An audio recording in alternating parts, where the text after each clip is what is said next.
Hello guys, welcome back to Agni Tamilan. நாங்கள் பார்த்தீங்கன்னா நல்லபடியாக வந்து மதுரைக்கு ரீச் ஆகிட்டோம். ரீச் ஆகிருந்தது மட்டும் இல்லாமல் கோயிலுக்கு திருப்பரங்குன்றத்துக்கு வந்துட்டோம். என்னன்னு பார்த்தீங்கன்னா, மதுரையில் வந்து மழை பேஞ்சிட்டு இருக்குங்க. அதாவது ஒரு 20 கிலோமீட்ரு நல்லா இருக்குது, அடுத்து 10 கிலோமீட்டர் மழை பெய்யுது.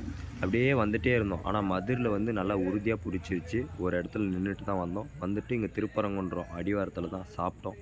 சாப்பிட்டு இப்போ மலையேறத்துக்கு எங்கேயும் படுக்க முடியாது, அதனால் ரூம் கம்மி ரேட்டில் எங்கேயாவது கிடைக்குமான்னு நாங்களும் பார்த்துட்டு இருக்கோம். பார்க்கலாம், கிடச்சிச்சின்னா கம்முன்னு இங்கேயே தங்கிடலான்னு ஒரு ஐடியா. காலையில் 5 மணிக்கு தான் கோயில் சன்னிதானம் ஓப்பன் பண்ணுவாங்களாம் சொன்னாங்க. மதுரைக்காரங்க மக்கள் ரொம்ப ரொம்ப பிடிச்சிருக்குங்க. அது இல்லாமல் ஒரு அண்ணாக்கிட்ட அட்ரஸ் கேட்டேன். அவர் ரொம்ப தெளிவாக சொன்னார். உண்மையிலே திருப்பரங்குன்றம் போகணுண்ணா கோயிலுக்கு, நீங்கள் எந்த ஊர் தம்பின்னு கேட்டாப்புல. அது ஒன்றும் இல்லையா, நீ இங்கிட்டு போயா அங்கிட்டு போயான்னு பார்த்தா எப்படியோ ஒன்று சொல்லிவிட்டார். அவர் சொன்னால், ஆனால் அவர் கரெக்டாக தான் சொன்னார். எங்களுக்கு ஒன்றுமே ஏறல. ஒரு வாட்டுக்கு மேப் போட்டு கரெக்டாக கூட்டின்னு வந்து ஒரு இடத்துல வைக்கிறோம் ரூமு ரெண்ட்டு கேட்குறதுக்கு. யாருமே இல்லை. சரி மக்களே, ஓகே பாய் கைஸ்.